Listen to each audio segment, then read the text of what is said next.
Okay, hello again, everybody. Dan Snell, USABFA. Each and every week, we're bringing you experts in the blended family, step family, the single parents, and to serve children too. And today, once again, the parent whisperer, Richard R Ramos. Richard's going to share some powerful things today. Richard, welcome once again, Blended Family Nation. But this is the Parent Whisperer Show. So welcome back. Yeah, thanks for having me, Dan. It's great to be with you. Yes. So, there's so many topics we could talk about. And one of the things that I'm always reminded is that we're the parents and emotional maturity and emotional leadership when it comes to step parenting. And so you got some thoughts on that today. So take it away and let's bring a little light to the world. Yeah, well, first of all, welcome everybody. It's great to have you here, and thank God for USA BFA because this is such a huge need. The reason I want to talk about this topic, which I'm calling the role of emotional maturity in step parent leadership, is because number one, I've dealt with it myself. I had to grow through this myself in my own personal experience as a step parent. Secondly, because of all the families and parents and step parents I've worked with for these many years, this is a continual, ongoing issue that we face all the time. And once we get parents, step parents, grandparents, leaders to recognize that personal growth is a lifelong journey. It's not something you arrive at. It's something that we're constantly working on because we all know it goes without saying we're not perfect. None of us are perfect. There is no perfect step parent. There is no perfect blended family. At least I don't know one. Dan, maybe you do. I No, don't. sometimes they say, "Oh, we got everything together," and then 1 month later they go, "Oh gosh, we need to talk to you," because in the moment, sometimes it's perfect, but as you said, hey, nobody's out there that's got it all together. There's always something's gonna arise. That's why we're talk about dynamic each and every week. Yeah, and so we all know that when we step into the step parent, step into the step role, we don't always know what's going to happen. Even if it's your second time, you're still going to be dealing with different dynamics. But the key that I found is that as long as I'm growing myself, as long as I'm self-aware that I can manage myself, which is what many people call emotional intelligence, that is the key to whatever dynamics we're facing, because it's never about trying to fix our partner or fix our kids. It's always about us as leaders looking within ourselves first and then being that role model.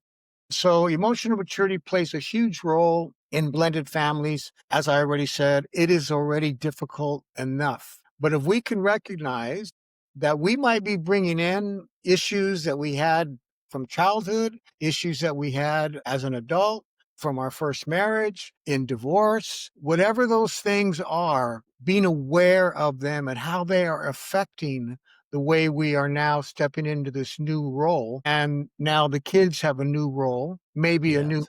place to live, maybe a new school. And so dealing with those things, Dan, I don't know if you know what I'm talking about here, but dealing with all those things do get to a point where emotions rise high. And then sometimes we're reacting instead of responding. Yeah, that's so true because sometimes all of us, we all have past experiences that sometimes create a little emotional baggage, whether it's a 12-year-old child that something bullied them at school or something that their one parent did when they see the other parent do it, they think, oh no, here we go again. And with parents, automatically, we've had more life experiences and sometimes we just need to take a deep breath and that's part of the maturity is taking a breath, staying calm, breathing. And that's exactly what it takes. I like to, when I'm talking about this, I like to encourage parents about functioning at our peak potential, what I call peak potential.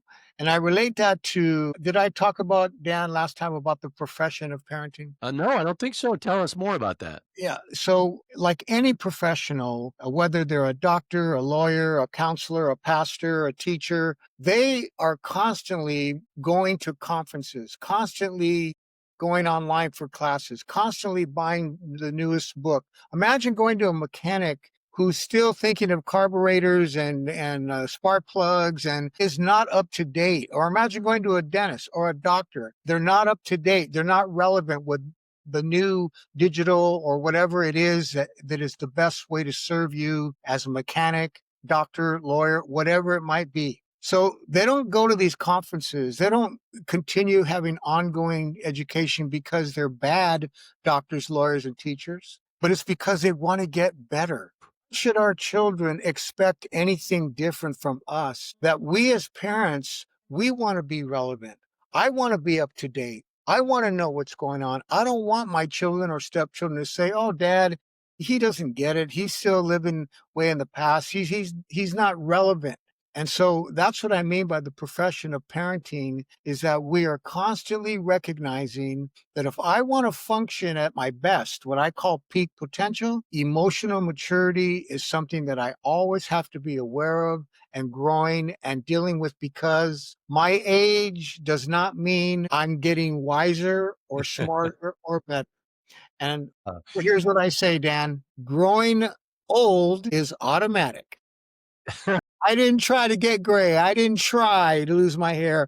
It was automatic, but growing up is not. Woo! That's a home run. That's a home run. And what you said there, Richard, is so powerful. It's the very reason that USABFA exists, why you're on board, why there's so many people, is that we always need continuing education, continuing to work on self-improvement. Just an hour ago, full disclosure, I just left. I have a counselor/coach, because I know there are things that I need to talk through about the challenges in my life. It's aside from the blended family arena. Her name's Jill Curtis. In fact, Jill is entering into a blended family arena herself. She has children. She's marrying a gentleman with children, and he's also a counselor. So they're actually going to have a program too, talking about the journey of blending, so that people that they're still just, thinking about it, dating, maybe engaged, planning on getting married. So that's their journey. But my point is exactly what you said, is that's why people should invest in USA BFA so they get this content. But bigger than that, you offer programs, Parents on a Mission, you offer your book, The Art of Step. That's why they should invest in you and invest in getting wiser. Yeah, one of the things I talk about in Parents on a Mission is that we as parents, step parents, whatever our role is, this is not because we're bad parents. Like I said, doctors, it's not because they're bad doctors. They're good. They just want to get better. And Parents on a Mission is not for bad parents. It's for good parents who want to get better. That's the point. We just want to keep getting better. They think, oh, I don't need to go to parent classes. I'm not a bad parent. I'm not a bad step parent. Yeah, I don't need classes. That's not the point. You're not going to a class or reading a book or taking an online course because you're bad. You're good, but you want to get better, just like an Olympic athlete. They are the best in the world. Do they lay down on the past gold medal? No, they have a coach who coaches them. They're the best in the world. Why do they need a coach? Because they want to get better and they need Exactly. a coach to be able to look at them and maybe notice, oh, you're missing this or missing that.